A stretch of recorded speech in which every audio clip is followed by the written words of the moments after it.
Hey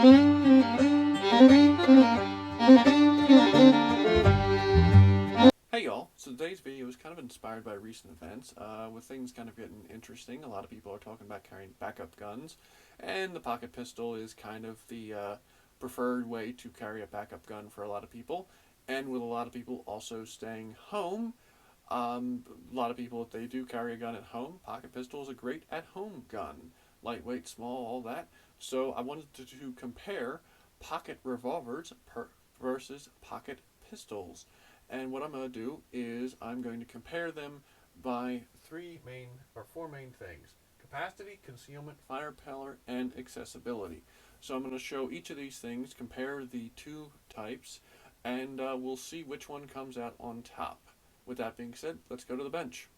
Alright, so here we are on the bench, and I guess I should start out by saying what guns we're going to use for our test.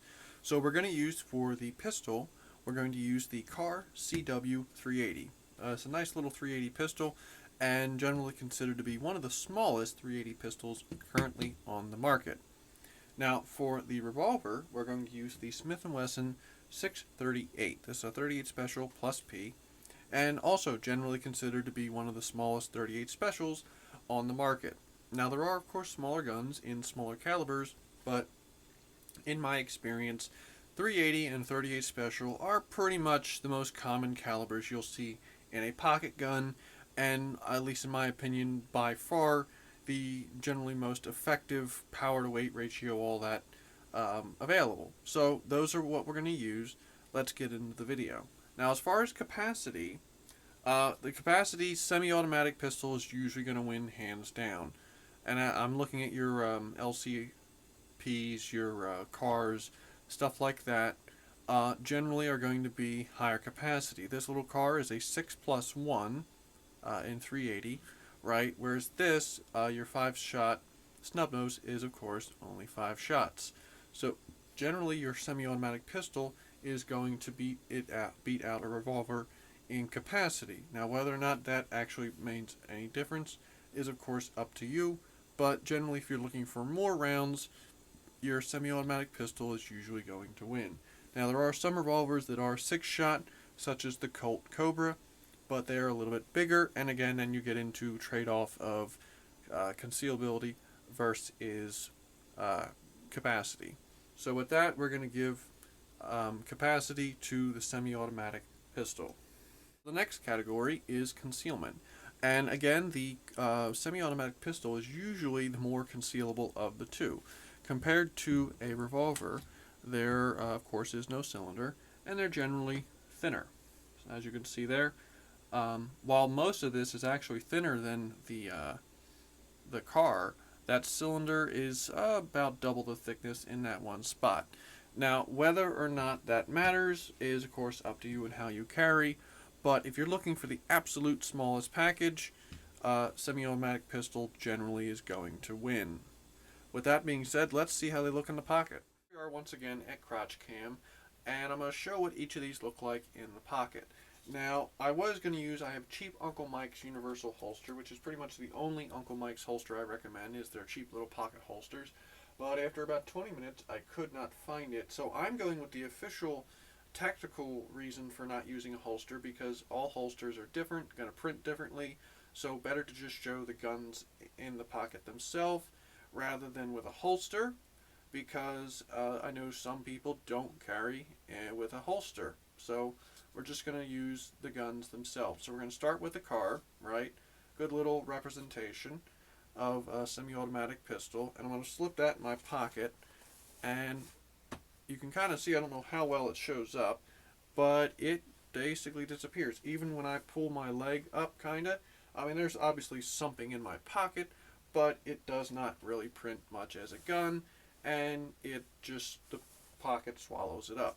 So that's how that looks. And again, here we've got little Smith & Wesson 638. Goes in the pocket, right? Also pretty much falls into the pocket real nice. Does print a little bit more. You do notice the grip a little bit up here. But even with this, like with my pant leg pulled tight, it doesn't print that bad. And again, it's printing, but it's not printing like, oh my god, that's a gun. It's just there's something in your pocket. Could be your wallet.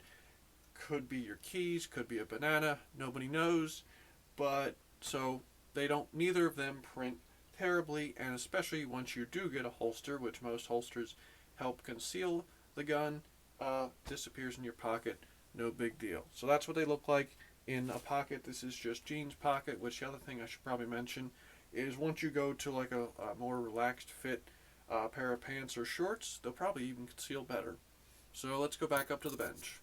Final category on my board was accessibility, and what I mean by that is how easy is it to get out of a pocket, especially if you're wearing tighter jeans, something like that. It can actually be quite hard to get your hand down into a pocket, get it around the grip of the gun, and then draw the gun. I'm gonna show each gun how you would draw it and kind of give my thoughts on that. We'll start with the revolver. Now the revolver is actually what I would consider the easier of the two, because especially if this is riding in a holster, and I actually have a holster for this, so we're gonna have this sitting in here. When this is riding in your holster, because it's a little bit bigger, this is generally a little bit higher up towards your the top of your pocket. So to draw this, you actually have the grip right there because this is angled up like that. It's actually a fairly easy draw. Whereas with the semi-automatic, right, I don't have a holster with that, so we're just going to pretend. Because this is much shorter overall, and I can show here, you can see it's actually a little bit shorter, right, a few inches lower. This can actually be a little bit more difficult to draw out of the pocket because it's deeper in your pocket, and because it's generally a smaller grip, there's less to grab onto. I mean, it's still, with practice, you can get a good grip and draw it, but that's something to keep in mind, is that because it's a smaller grip on a smaller gun, it can be harder to draw out of a pocket. So hands down, I think revolver gets the accessibility category. The other thing about revolvers is because the grips are interchangeable, you can change the grip and make it even easier to grab. Now, I put these on for this video because these are the grips that originally were on the gun, and a lot of people run these, but I actually run this with these, which is a 3-finger grip with a covered back strap, and it even makes it even easier to get out of the hold on to and grip because you've got more real estate for your hand. So hands down, I say the revolver gets the accessibility category. It's much easier to draw than the smaller semi-automatic pistol. Okay, so there was a 5th bonus topic, and that is accuracy. I didn't want to talk about that because that, in my opinion, accuracy relies upon the shooter rather than the gun, but a lot of people ask which is more accurate, semi-automatic versus revolver, and like I said, in my opinion, that pretty much relies almost entirely on the shooter. Both of these guns can be really difficult to shoot, you know, an 11-ounce 380 and a 14-ounce 38 Special Plus P. Both of these guns are quite snappy, but with the right amount of practice, you can get pretty decent accuracy out of either of these. I would say, you know, if you're a revolver shooter, that'll probably be better for you, and if you're a semi-automatic shooter, you'll probably like that more. Really, at the end of the day, that's up to you. I would just say if you're planning on getting any type of pocket pistol, or any pistol in general, but especially a pocket gun, take it to the range, practice with it. Make sure to get good with it because, you know, again, they are not the easiest thing to master. But other than that, you know, like I said, once you get good with them, they are both more than capable of having decent accuracy and, more importantly, defending you against the bad guy. So that's kind of my video. If you have any thoughts or think I missed anything, feel free to put them down below in the comments. And have a good day.